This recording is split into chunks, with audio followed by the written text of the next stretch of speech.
Hey everybody, this is Peter with Tabletop Gaming Guild, and today we're going to be taking a look at the Walking Dead universe role-playing core rules from Free League Publishing. A big thank you to Free League for sending us a free copy of the PDF for these core rules.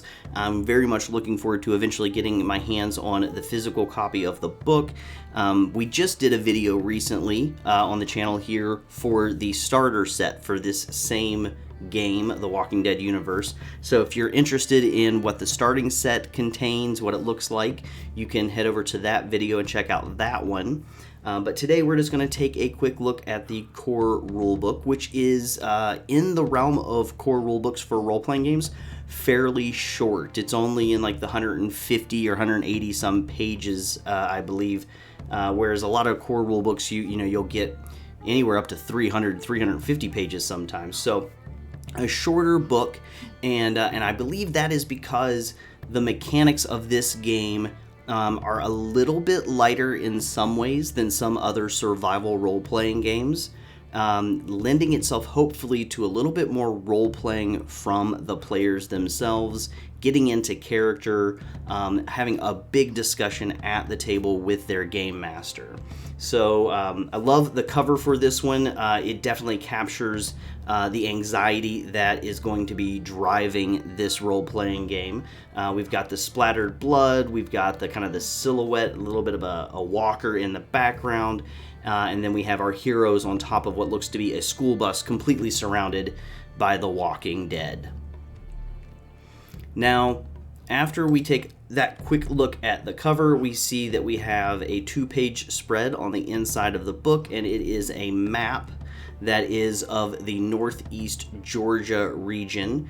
The starter set in the other video I showed, we get images for the Northeast Georgia area, as well as then I believe the Southeast Southwest area of Virginia. So we got two different maps with two kind of big areas that take where a lot of the show The Walking Dead takes place.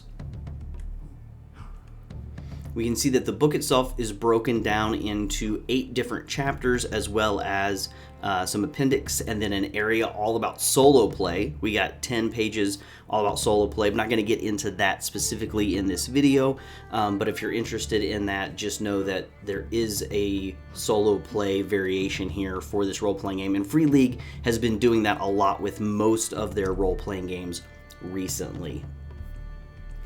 Now this, you guys know that I love Free League's art direction. They do a great job, and this is one of the most iconic images that we see on the show, very early in the show, and probably also, I believe, in the graphic novel, of Rick going into the downtown Georgia area on a horse. And there's a little bit of addition here with the wagon, but love that they put that shot here also in the book. So in our introduction, we get the same normal things that we get in most role-playing games. We find out a little bit about the content of the book, what is role-playing, what is being a game master, and then we get into the introduction of the world itself of The Walking Dead. It gives us a quick synopsis of what the outbreak is, who the walkers are, or what the walkers are, what it's like to still be living in this time, your haven, which is in this game, that's kind of your base. It's your base of operations, which there's some mechanics there about keeping your haven up and running, and then also when and where in the world are you setting your game. And then we get into the player characters themselves. Each character is going to have a drive, the thing that keeps them going forward in this world of the living dead. And then also what it's like to be part of a group and the issues that can bring to the game itself. Then we also have specifically a discussion on anchors. And anchors in this game are the individuals that your player character loves. It could be a family member, it could be a child, it could be somebody that they've just gotten close to, somebody who's been kind of a mentor to them. And this is the person that you're going to go to after you go through all of the different challenges that build up stress in your character's life to help them de-stress. And stress is a mechanic in the game which causes you to roll more dice, which gives you the possibility of rolling more successes, but also the possibility of rolling walkers and messing up in the game. It also talks about challenges, and those are the issues that are going to come up to challenge the players. Now, playing the game itself, there are some multiple game modes. There's campaign mode and survival mode. In the starter set, there is a survival scenario in there. It's about 16-20 pages long, I think. And it's high threat level. Like, there's a good chance you're probably going to die in a survival mode scenario. And they Free League took that a little bit from what they did with the Alien RPG, where you had the cinematic scenarios. And I like that. I really enjoy the cinematic scenarios, and I think I'll like the survival mode scenarios in this as well. And then campaign mode, which of course a lot of people who play role-playing games enjoy campaigns. They want to play for longer periods of time, maybe a couple times a month, and they might play for a few years, and that is possible here with the Walking Dead universe role-playing game as well. And then it just gets into what's the threat level, and this is a level that goes from 0 to 6. 0 is, you're completely safe, and 6 is you've been completely overrun and there's a chance that you're about to die. And the game master is going to have the ability to adjust that threat level as the players play and get themselves into bigger and bigger scrapes. The principles of the game are: do whatever it takes to survive. Death is inescapable. You're never safe. You're not alone, and you're telling a story, and fiction comes first. So they want you focusing on those core 6 principles in this game. Now, when it comes to rolling the dice, you're going to be rolling d6s, and you're going to be adding from either your attributes and the skill that goes with that attribute. So you will add those two numbers together, roll that many d6. 6s are successes, 1s are complete mess ups, and then also you want to roll as many 6s as possible because you might be able to do something extra with those extra successes. You can also push the roll, which is very normal in a lot of Free League games, which is that one chance to re-roll your dice and try to get a 6 instead. But of course, as you push, you'll be gaining some stress, and as you gain stress, you'll roll more dice. And if you roll a 1 on one of your stress dice, then there's chances that you're going to be messing up. It's called rolling a walker. So lots of really cool things there. I love the stress mechanic. Again, that was in the Alien RPG as well. I love that push and pull of getting more dice from being stressed, but also more dice isn't always a great thing. So you'll be rolling a lot of different kind of rolls. You'll roll the d6, or you might be rolling on a d66 chart, which is 2 d6s, one of them being the 10s, the other the 1s, and you might even be rolling on the d666 chart, with one being the hundreds, one being the 10s, and the other one being the 1s. Lots of other things happening there as well. Now, the world of the dead, we know that everybody who dies comes back as a walker. You got to kill them by shooting them in the head, decapitating them, all of those good things. And this chapter here, chapter 2, is going to talk a little bit about that, who the walkers are, what it is to be a walker, what's it like to have final death or transmission of the disease. And so they get into a lot of that as well. And then it gets into people, because walkers aren't the only bad guys out there. There are people, and people can be terrible. We all know that. But it gets into all of that stuff as well. Now, the player characters themselves, like I said earlier, are made up of attributes and skills. The 4 core attributes of the game are strength, agility, wits, and empathy. And then you have your skills, each one going back to one of the core attributes. And you have close combat, endure, force, mobility, ranged combat, stealth, scout, survival, tech, leadership, manipulation, and medicine. And you'll be making, again, like I said, rolls, which are the dice for your ability, and then also for your skill, adding those together. Now, health in this game is very different than a lot of other games that I've ever played. You literally have only 3 health points. With 3 health points, you are unharmed. When you have 2 health points left, you are bruised. If you have 1 left, you're battered. And if you have 0 health points left, you are broken. So this is a very lethal game. There's a good chance that your character could die. When they become broken, you are forced to then roll on the D66 chart for critical injuries. Show that to you in a second. And when you do that, some of those things are absolutely lethal. Actually, the majority of them are lethal. There's also the part where if you're not dead when you've become broken, then you also have the ability of becoming overwhelmed and or shattered. And shattered is, think about the TV show, the graphic novel. There's Morgan, I believe was the character's name, who is kind of going out of their mind with everything that has gone on. They've begun talking to themselves, living alone, being very paranoid. That's what shattered is in this game. And when your character becomes shattered, it doesn't mean you can't play them anymore, but they talk about how they want you to role play with the other characters and talk with your GM about what it would take to come back from being a shattered character. So they get into experience and to gear, the relationships that you're going to have with the other players, and they get into the haven. There's a chapter in here later all about running your haven, being able to expand it. And again, like the threat level, there is a 0 to 6 kind of gauge where your haven is either safe and thriving or completely falling apart, and it's time to leave this haven and go make a new one or find a new one. And so you'll see here that each of these starting havens have a capacity and a defense. And again, those are the ranges from 0 to 6. The higher the number, the better. And now we get into the different types of player characters that we can be. It's going to give you some ideas for issues that they might be going through, a drive that might be moving them forward, the different types of gear that they're going to start with, and then also a relationship that they might have to some of the other characters.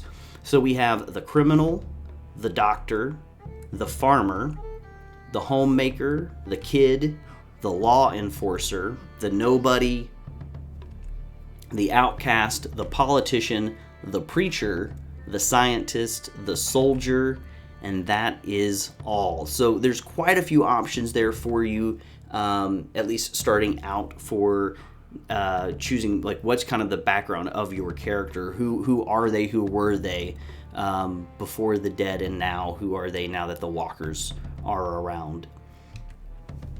Getting into the specific skills, we talk a little bit more about messing up and stress dice and pushing the roll, which we've already discussed.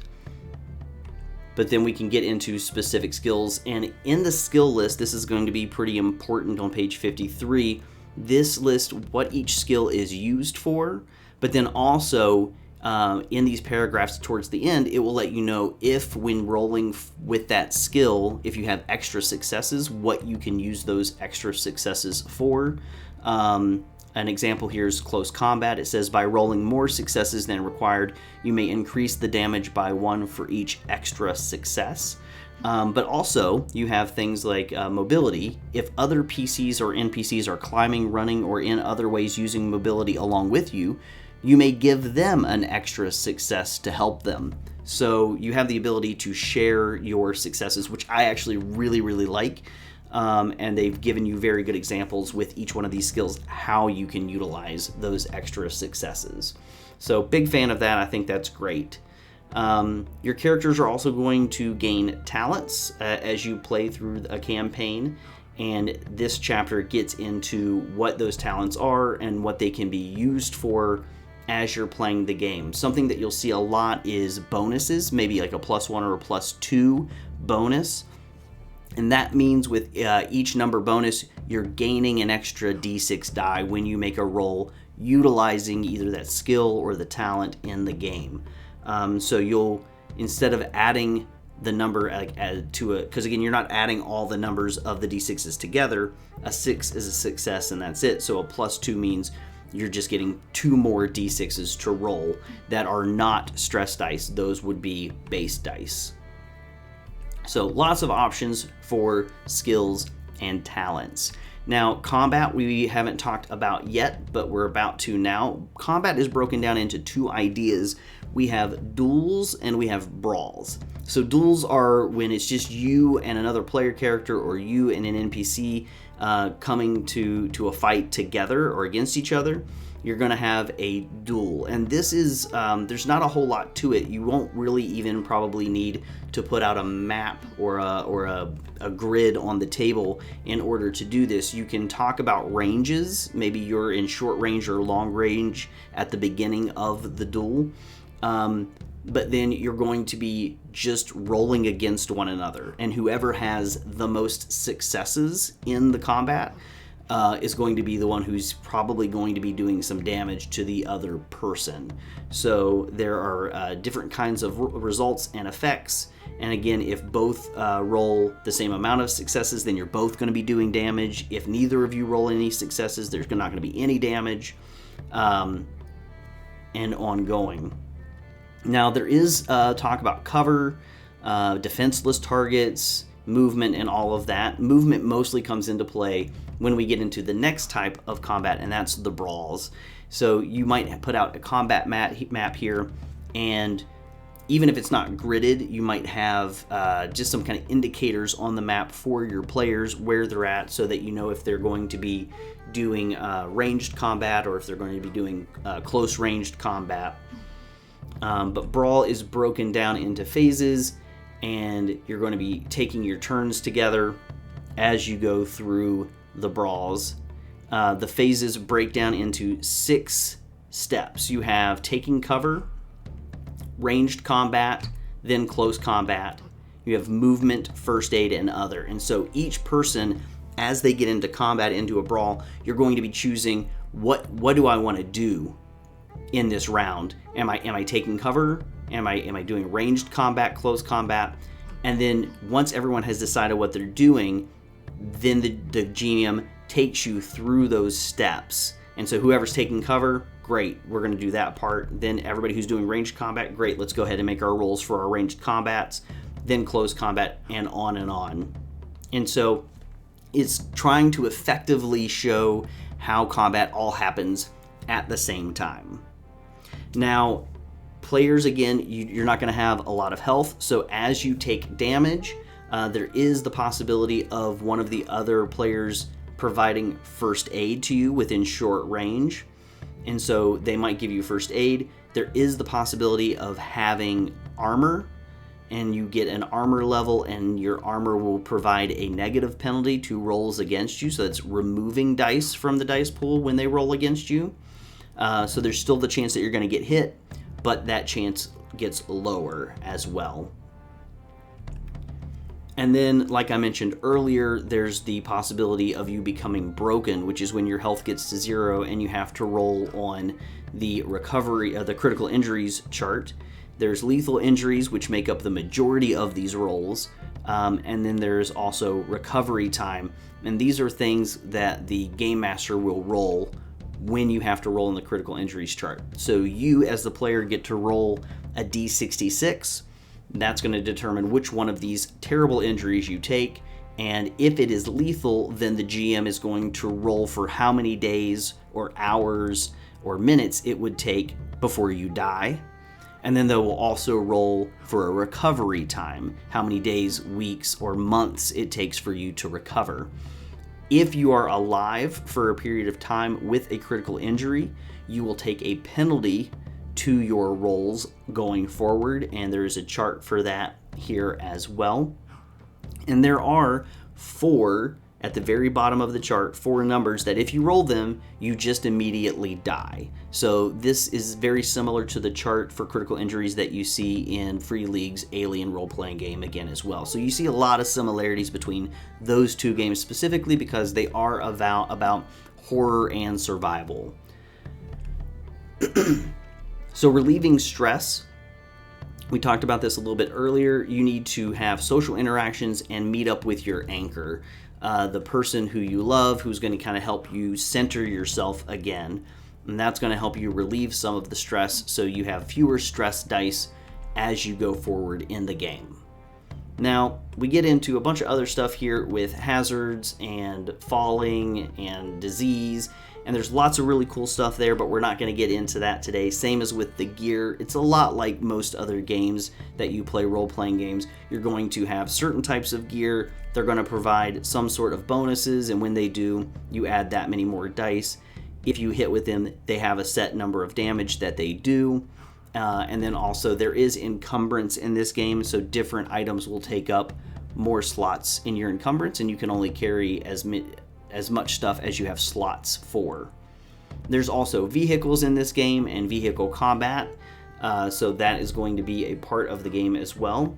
And then getting into not just fighting people, but fighting the dead, because this is The Walking Dead. There is such a thing as the swarm size, and the swarm size is going to go from, again, a 1 to a 6, and that determines like how many number of walkers there are around. And again, a bite from a walker is pretty lethal, so you want to be very careful when fighting walkers. The threat level, again, is going to go from 0 to 6, and the threat level is going to rise as you take more difficult attempts at things when walkers are around, and the increase to the threat level raises the chance that you'll be fighting a walker, and if fighting a walker, if the walker hits you, you're going to be bitten, so you got to be careful there. Talks about avoiding walkers and how to reduce the threat level there. Information about going up against just a single walker as well. And then here is the D66 chart for a walker attack that the Game Master will be rolling on, as well as yourself. So lots of really great information about how you're going to be fighting the walkers and other people as well for this game. Chapter 6, Home and Away, is all about your haven, and if you decide that you don't want to start with a pre-made haven, you can actually create your own, and they give you a nice list here of questions to start fleshing out what your haven looks like and feels like. Each haven is given a capacity and a defense number, and that number goes from a 0 to a 6, and that determines the types of like how many inhabitants it can house and the description a little bit of the place, as well as then the defense number is all about how defended is it, how well will it hold up to attacks from the walkers as well as other people.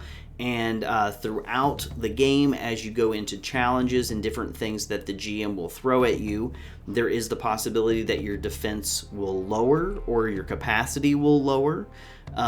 If it would ever get all the way down to 0, then there's a good chance that you're probably going to have to abandon your haven and possibly go in search of another or build another, or maybe you just need to rebuild at your current haven to bring it back to capacity and defense as well. So there's going to be those challenges. Again, we see that often in the show and the graphic novel where they the players, the characters are moving from one haven to another for one reason or another. It could be that there's no longer any food nearby, no places to do runs to get the medicine that they need, so now they're having to move off and find a new haven. And there is the chance in a campaign of the Walking Dead universe that you will have to move from haven to haven for those very same reasons. So list of haven issues, things that might come up at your haven. And then there's even some information here all about how to teach other survivors in the game. So beyond all of that, lots of information. Again, here are some examples of the havens.